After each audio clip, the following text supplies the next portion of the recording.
저는 굉장히 슬픈 날이고요. 하나님께 향해서는 기쁘고 좋은 날입니다. 좀 전에 읽었던 말씀대로 로마서 6장 1절에서 11절 말씀으로 죽음에서 생명으로 라는 제목으로 함께 은혜를 나누겠습니다. 우리는 은혜의 복음을 자주 듣고 있습니다. 은혜는 우리의 행위가 아니라 하나님의 전적인 사랑과 긍휼로 우리를 구원하신다는 이야기입니다. 그러나 바울은 로마서 6장 1절에서 충격적인 질문으로 우리를 맞이합니다. 그런지 우리가 무슨 말을 하리요? 은혜를 더하게 하려고 죄에 거하겠느냐? 이것은 단순한 수사가 아닙니다. 당시 일부 사람들처럼 은혜가 죄를 덮는다고 해서 죄를 지속해도 되는 것일까요? 바울은 2절에서 단호하게 말합니다. 그럴 수 없느니라. 이제 바울은 우리를 침례라는 신앙의 상징적으로 행위 언어로 인도합니다. 침례는 단지 교회의 이론이 되기 위한 통과 의례가 아닙니다. 그것은 죄에 대한 죽음이며 동시에 부활 생명 애로의 새로운 탄생입니다. 오늘 함께 나눌 말씀은 그리스도와 연합 안에서 침례가 우리에게 어떤 변화를 일으키는지를 드러냅니다. 오늘 우리는 이 말씀을 통해 침례가 말하는 세 가지 의미, 즉 정체성의 전복, 어떤 체제가 바뀔 때 우리가 전복이라는 단어를 쓰잖아요. 완전히 기 없는 걸 말하죠. 죄에 대한 단절, 그리고 부활 생명의 참여에 대해 상고해 보겠습니다. 첫째, 침례는 정체성의 전복입니다. 즉 죽음과 부활의 연합입니다. 바울은 로마서 6장 3절부터 5절까지에서 침례가 단순한 종교 의식이나 교회 등록의 조건이 아님을 강력히 주장합니다. 무릇 그리스도 예수 합하여 침례를 받은 사람은 그의 죽으심과 합하여 침례를 받은 줄을 알지 못하느냐? 라고 말합니다. 여기서 합하여라는 이 헬라어는 두 식물이 같은 흙 속에서 뿌리 내려 엉켜 자라는 것을 뜻합니다. 따라서 그리스도와의 연합은 느슨한 동행이 아닙니다. 뿌리까지 연결된 삶의 일체성을 말합니다. 즉 침례는 예수 그리스도와의 전인격적 동일시를 선포합니다. 우리는 예수님의 죽음에 함께 잠기고 예수님의 부활에 함께 일어나는 존재로 다시 태어나는 것을 침례가 보여줍니다. 바울은 이 연합을 5절에서 죽으심과 같은 모양으로 연합한 자가 되었으면 또한 그의 부활과 같은 모양으로 연합한 자도 되리라 라고 강조합니다. 여기서 같은 모양이라는 말은 단지 비슷하다라는 뜻이 아닙니다. 헬라어로는 원어로는 동일한 본질과 구조를 공유한다라는 뜻입니다.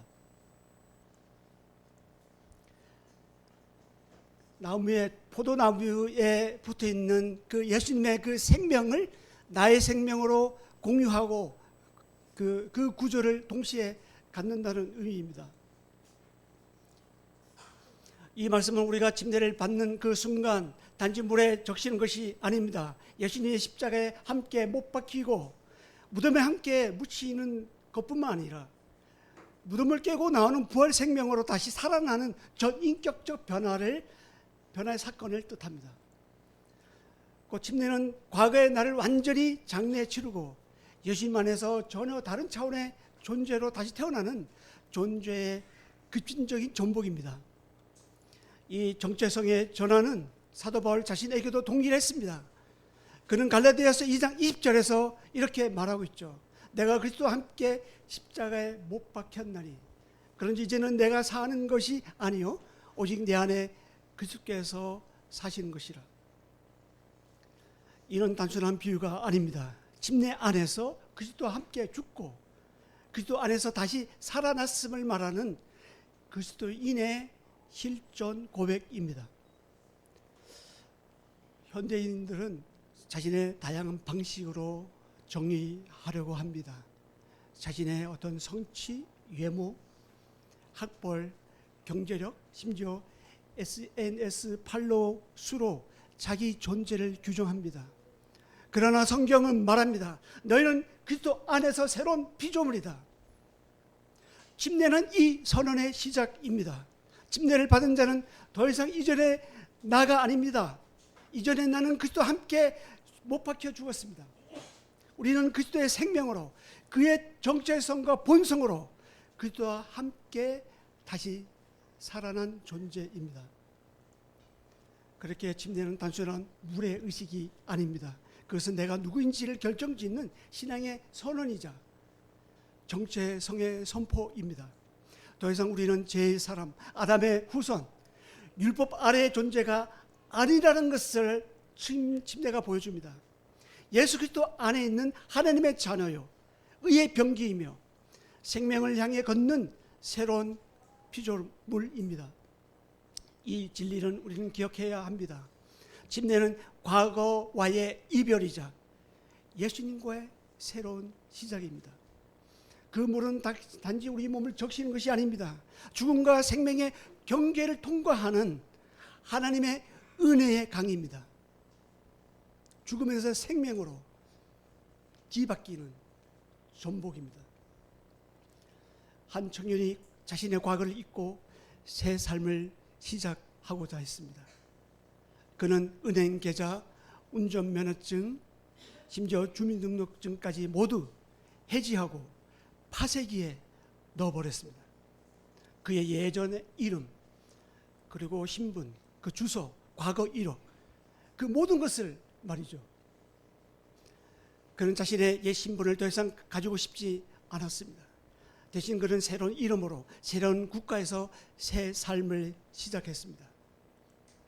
여러분, 파쇄기 안에 들어간 옛 신분증은 다시 조립해서 사용할 수 있습니까? 아니죠. 이미 잘라버렸고 그 기록은 사라져 버렸습니다. 이것이 바로 침례의 의미입니다. 옛 자아는 물속에 들어가 완전히 잘라나가고 예수님 안에서 전혀 새로운 신분으로 일어나는 것이 침례입니다. 이전의 이름이 아닌 그리스도 안에 있는 자로 다시 태어나는 사거리입니다. 파쇄된 과거처럼 침례는 과거와의 완전한 단절입니다. 오늘날 수많은 사람들이 나는 누구인가라는 이 질문 앞에서 괴로워하며 살아갑니다. 청년들은 스펙으로 정체성을 입증하려고 합니다. 중년은 직업과 성취로 자신을 포장합니다. 노년은 잃어버린 역할 속에서 허물을 느낍니다. SNS 프로필 하나, 직함 하나가 나를 말해주는 것처럼 느껴지는 시대에 우리가 살고 있습니다. 그러나 성경 고린도후서 5장 17절은 이렇게 말합니다. 누구든지 그리스도 안에 있으면 새로운 피조물이라. 침례는 이 시대의 혼란한 정체성의 해답입니다. 내가 누구인지 헷갈릴 때 침례는 선포합니다. 나는 그리스도와 함께 죽었고 그리스도와 함께 살아난 자다. 오늘 이 설교를 듣는 모든 분들이 삶 속에서 정체성의 위기를 겪고 있다면 이 말씀은 희유이자 선언입니다. 침례는 과거의 상처나 실패 또는 성공과 자랑까지도 무효화시킵니다. 그리고 오직 그리스도 안에 있는 새로운 존재로서의 탄생을 선포합니다. 여러분의 과거가 어떻든 간에 침례는 하나님의 파쇄기에 넣는 것입니다. 그리고 그리스도 이름으로 새 정체의 패스포트, 그 여권을 받는 것입니다. 그리스도인의 새로운 정체성을 받는 거예요. 침례는 단순한 적시는 것이 아닙니다. 정체성을 다시 쓰는 하나님의 의식이라는 것을 기억하십시오. 침례의 의미 두 번째는, 침례는 죄에 대한 단절입니다. 더 이상 죄가 왕노릇하지 못합니다. 로마서 6장 6절은 침례의 또 다른 의미를 드러냅니다. 우리가 알거니와 우리의 옛사람이 예수와 함께 십자가에 못 박힌 것은 죄의 몸이 주고 다시는 우리가 죄에게 종노릇하지 아니하려 함이니. 여기서 바울은 매우 구체적인 목적어를 사용합니다. 그것은 죄에게 종노릇하는 상태입니다. 바울에게 죄는 단지 도덕적 실패나 실수가 아닙니다. 죄는 한 인격적 세력을 말하고 있습니다. 우리의 삶을 통제하고 지배하려는 왕입니다. 본문에 나오는 종노릇하라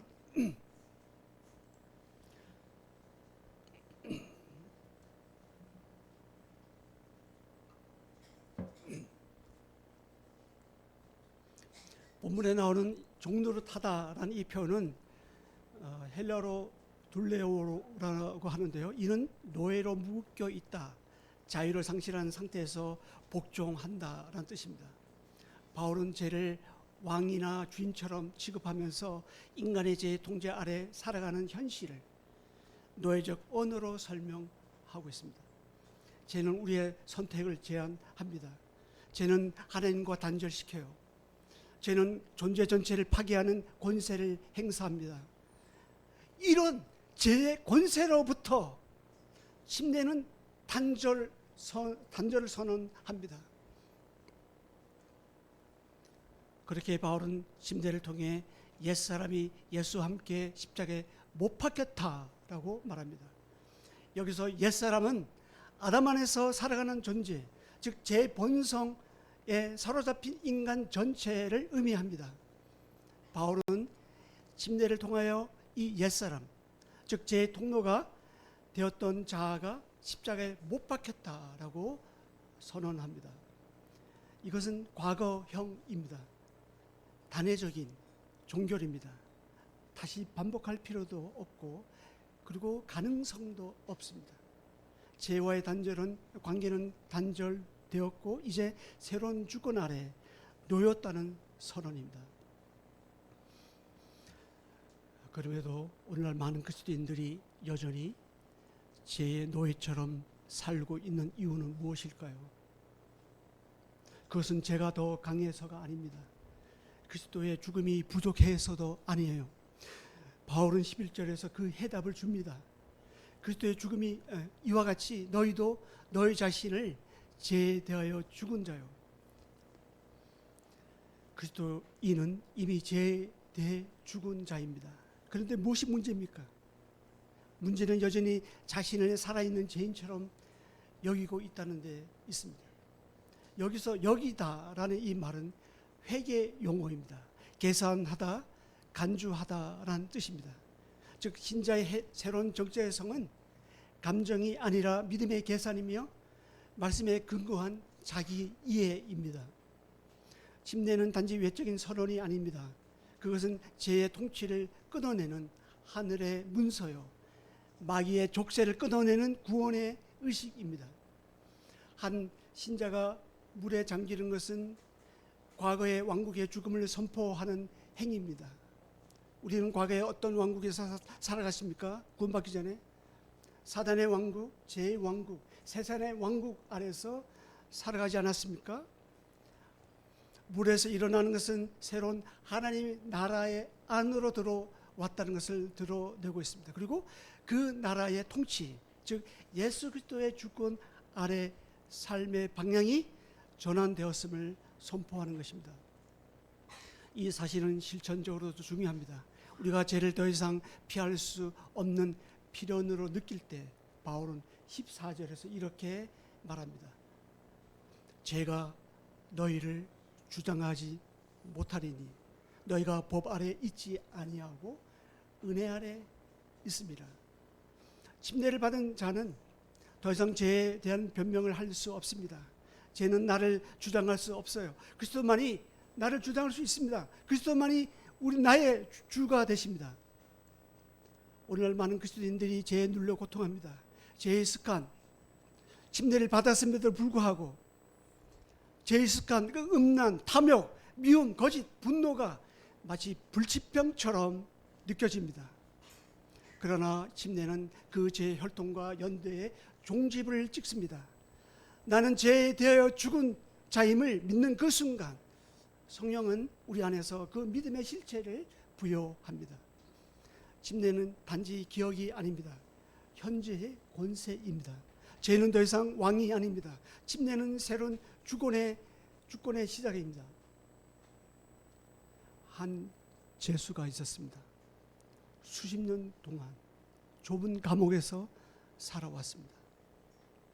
그에게 자유를 선포하는 사면장이 내려졌고 교도소장은 감옥문을 활짝 열었습니다. 그리고 이렇게 말했습니다. 당신은 자유입니다.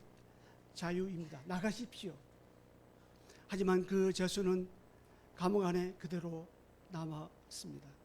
왜냐하면 그는 오랫동안 감옥에 있었기 때문에 이제는 자신을 죄수로 여기는 것 외에는 살 수 없었기 때문입니다. 여러분, 감옥문이 열렸는데도 여전히 그 안에 머물러 있다면 그것은 감옥의 문제입니까? 아니면 정체성의 문제입니까? 바로 이 모습이 죄에 대하여 죽은 자가 여전히 죄에 묶여 사는 이유입니다. 침례는 이미 문을 열었고 우리는 더 이상 죄의 통치 아래 있지 않다는 것을 드러냅니다. 그러나 여전히 나는 죄인이다 라고 여길 때 그 감옥에서 스스로 나서지 못하는 것입니다. 오늘날 많은 그리스도인들이 자신을 이미 이긴 자가 아닌 패배한 자로 규정하고 살아갑니다. 술, 담배, 음란물, 분노, 식탐, 스마트폰 중독, 게으름, 거짓말, 미움 등 이런 죄의 목록 앞에서 사람들은 이런 말을 합니다. 나는 원래 이래요. 사람들은 잘 안 변하잖아요. 하나님도 이런 나를 포기하셨을 거예요. 그러나 바울은 3절에서 말합니다. 우리가 죄에 대하여 죽은 것을 알지 못하느냐? 죄에 대해 죽었다는 사실을 모르면 죽었어야 할 그 죄에 계속 복종하게 됩니다. 이 시대는 우리에게 실패의 정체성을 주입합니다. 심리학은 그것을 습관이라고 부릅니다. 사회는 그것을 성향이라고 부릅니다. 그러나 성경은 그렇게 하지 않습니다. 성경은 이렇게 말합니다. 그 죄는 이미 예수님의 십자가에 함께 못 박혔다라고요.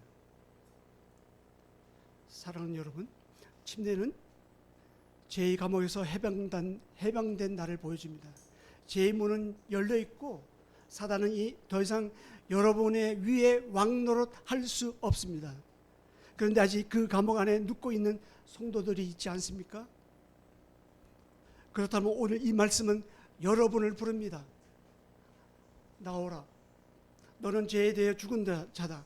그리고 하나님께 살아있는 자다. 침례의 의미 세 번째는 침례는 새 생명 애로의 초대입니다. 즉 산자로서 하나님께 드리는 것입니다. 로마서 6장 4절은 침례의 궁극적 목적을 다음과 같이 선포합니다. 이는 아버지의 영광으로 말미암아 그리스도를 죽은 자 가운데서 살리신 것 같이 우리도 또한 새 생명 가운데서 행하게 하려 함이라. 이 말씀은 침례의 부정적인 의미, 즉 죄에 대한 죽음을 넘어서 새로운 차원의 실존, 즉 새 생명의 삶으로 나아가도록 인도하는 적극적인 선언입니다. 본문에 쓰인 이 새 생명은 이런 이 표현은 단순한 도덕적 개선을 뜻하지 않습니다. 여기서 새롭다라는 이 원어적 의미는 단순한 시간상 새로운 것이 아닙니다. 본질적으로 이전에 없던 전혀 새로운 종류, 하나님으로부터 온 신적 차원의 삶을 뜻합니다. 침례는 곧 이러한 신적인 생명애로의 존재론적인 초대입니다. 이 초대는 단지 내면적 감정이나 도덕적 결단의 문제가 아닙니다. 그것은 예수 그리스도의 자신의 부활 생명에 실제로 참여하는 사건입니다. 바울은 골로새서 2장 12절에서도 이렇게 말하죠. 너희가 침례로 그리스도와 함께 장사되고 또 그 안에서 함께 일으키심을 받았느니라. 이 말씀은 상징이 아닙니다. 우리는 침례를 통해 그리스도의 생명을 공유받는 자로 살아갑니다. 그렇다면 이 새 생명의 삶이 구체적으로 무엇을 의미할까요? 바울은 로마서 6장 11절에서 명확하게 정리합니다. 이와 같이 너희도 너희 자신을 죄에 대하여는 죽은 자요 하나님께 대하여는 그리스도 예수 안에서 산 자로 여길지어다. 여기서 강조되는 두 가지 정체성, 즉 죄에 대하여 죽은 자, 그리고 하나님께 대하여 산 자. 이것은 그리스도인의 모든 삶을 이분화시킵니다. 침례는 중간 지대를 허용하지 않습니다. 뜨겁든지 차든지 둘 중에 하나입니다. 우리는 죄에 대하여 죽어 있고 하나님께 대하여는 살아 있어야 합니다. 이 두 가지를 모두 비로소 인정할 때 우리가 비로소 새 생명의 삶이 시작됩니다. 산자로서 산자의 이 표현은 단순히 육체적 생존을 뜻하지 않습니다. 그것은 목적적 생존이며 하나님을 향해 그리고 하나님을 위해 사는 삶입니다. 다시 말해 침례는 단순히 나를 위한 구원을 선언하는 것이 아니라 하나님을 위한 삶을 시작하는 사건입니다. 바울은 13절 후반부에서 이렇게 강조합니다. 오직 너희 자신을 죽은 자 가운데서 다시 살아난 자 같이 하나님께 드리며 너희 지체를 의의 병기로 하나님께 드리라. 이것은 단순한 헌신이 아닙니다. 존재 전체의 재배치입니다. 실제로 초대교회에서는 침례를 받은 사람들이 곧바로 헌신의 삶을 요구하였습니다. 사도행전 2장 41절 이유를 보니까 침례 받은 사람들은 어떻습니까? 즉시 사도의 가르침을 받아 교제하고 떡을 떼며 기도하는 삶으로 들어갔지 않습니까? 그래서 침례는 교회의 문턱이자 사명의 출발점이라고 할 수 있습니다. 오늘날 우리는 이 새 생명의 삶을 어떻게 살아야 합니까? 그것은 단지 도덕적으로 더 착하게 사는 것을 의미하지 않습니다. 그것은 매일 아침 나는 오늘 하나님을 위해 살아있는 사람이다 라고 이 믿음으로 자기 존재를 재인식하는 것입니다. 나는 오늘 하나님을 위해 살아있는 사람이다. 눈을 뜨면서 자기 자신에게 이렇게 고백해 보십시오. 나는 하나님을 위해 살아있는 사람이다. 그렇게 자신을 산자로 들 때 우리는 침례가 선언한 그 새 생명 가운데 실제로 행하게 됩니다. 만약 우리 가운데 침례 이후에도 죄와 자기 중심성에 사로잡혀 살아간다면 그것은 침례의 의미를 상실한 것입니다. 반대로 침례를 받은 이후에 매일 하나님께 드려지는 삶을 살아간다면 그것은 그리스도의 부활 생명을 증언하는 살아있는 증언자입니다. 그런데 이 생명은 결코 혼자서 살 수 없습니다. 그것은 우리가 이 교회 공동체 안에서 함께 자라고 말씀과 성령 안에서 성숙해져 갑니다. 침례는 시작일 뿐이죠. 그 이후의 삶은 부활 생명으로 지속적으로 행하는 순종의 여정입니다.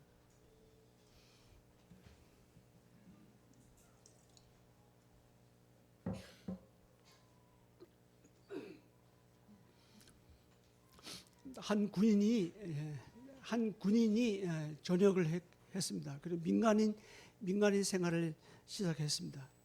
이제 그는 이제 제복을 벗었고 규율도 이제 끝났습니다. 그리고 시간 통제도 해제되었습니다.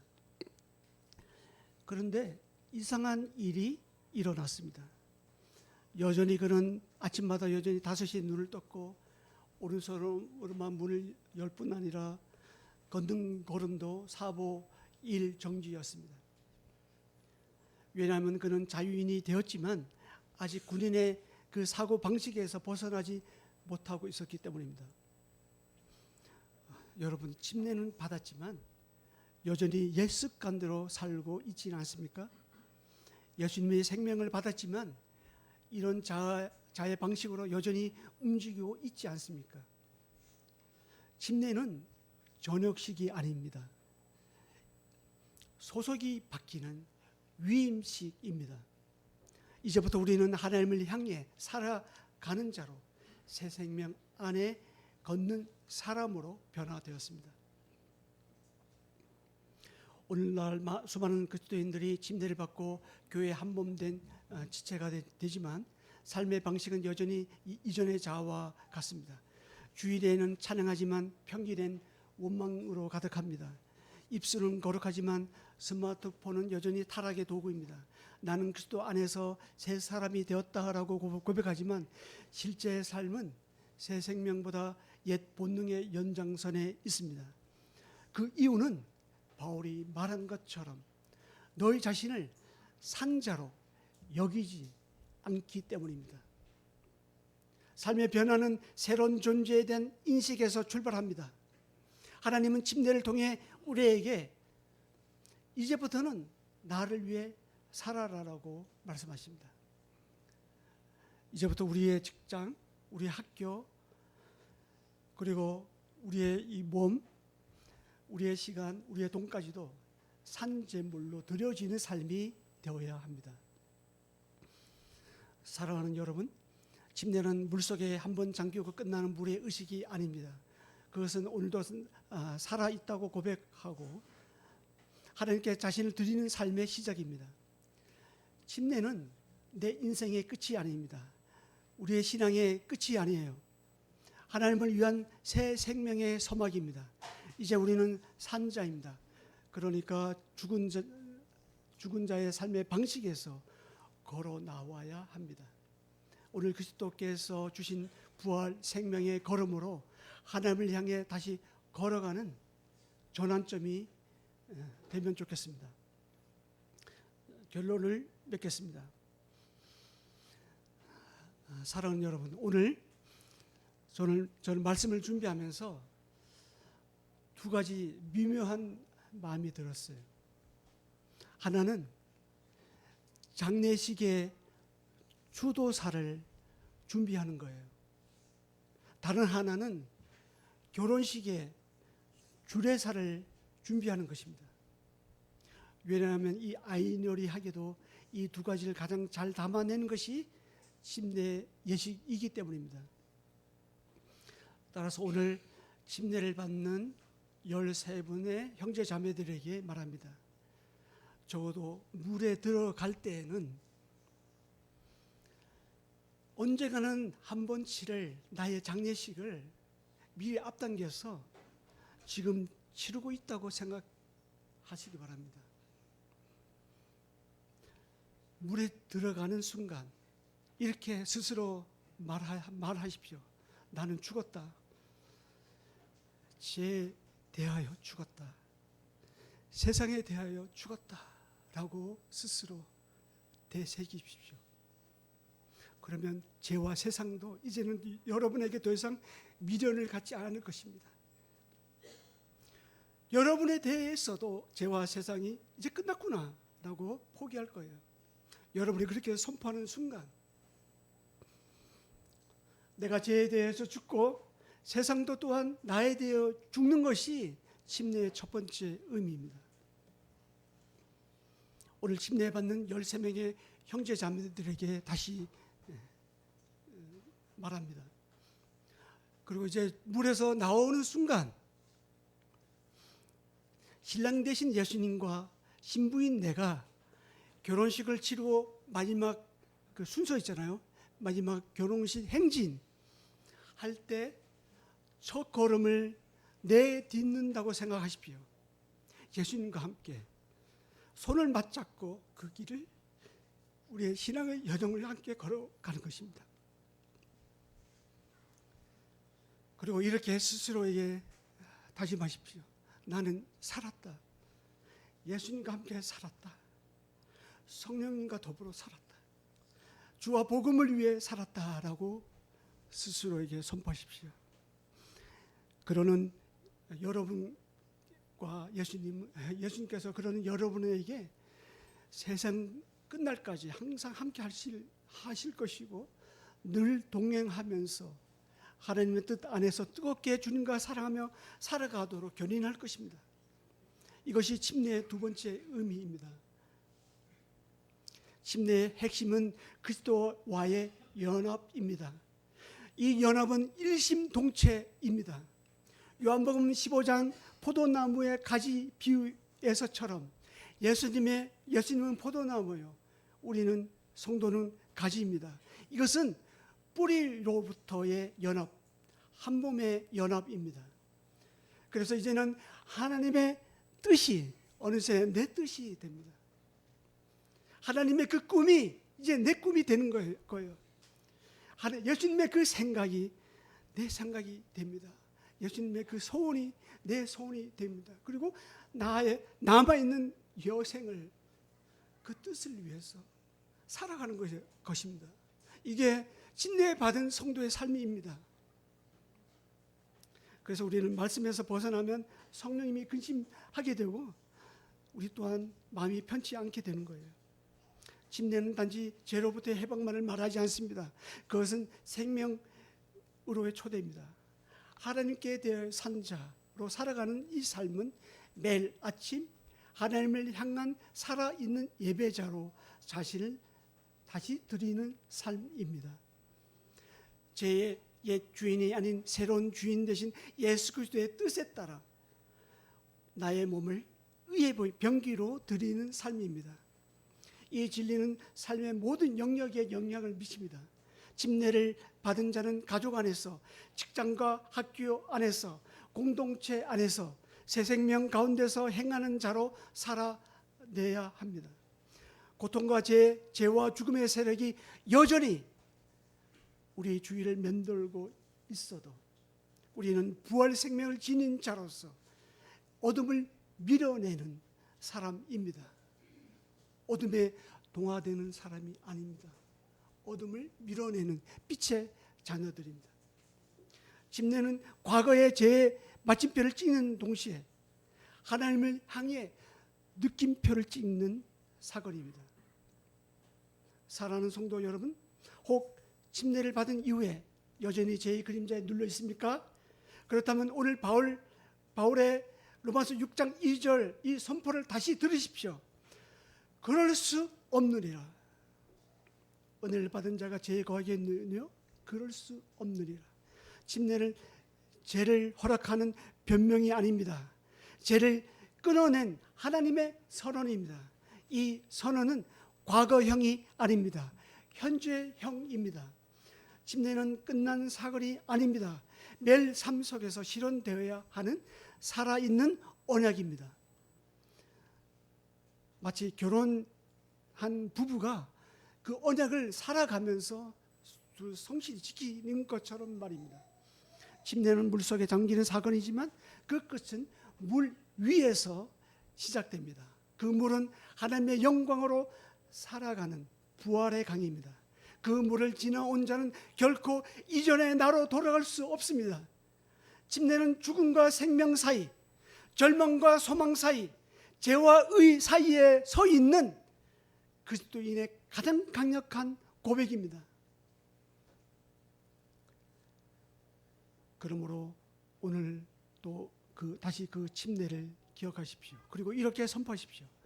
나는 죄에 대하여 죽은 자요 하나님께 대하여 산 자입니다. 오늘 13분 침례받은 13분 큰 목소리로 한 목소리로 따라 고백하겠습니다. 큰 소리로 우리 신랑 신부 이제 결혼식 때 성원 선언하는 것처럼, 자, 나는 죄에 대해 죽은 자요 하나님께 대하여 산 자입니다. 시작. 죄에 대하여 죽은 자요 하나님께 대하여. 목소리가 이게 이렇게 해갖고 어떻게 이 험한 세상을 살겠나. 자, 다시 큰 소리로 시작. 나는 죄에 대하여. 예, 잘하셨습니다. 그 고백처럼 그렇게 살아가시기 바랍니다. 오늘 이 자리에 함께 하신 모든 성도님들 다 같이 우리 한 목소리로 선포해 보겠습니다. 시작. 나는 죄에 대하여 죽은 자요 하나님께 대하여 산 자입니다. 감사합니다. 기도하고 마치겠습니다.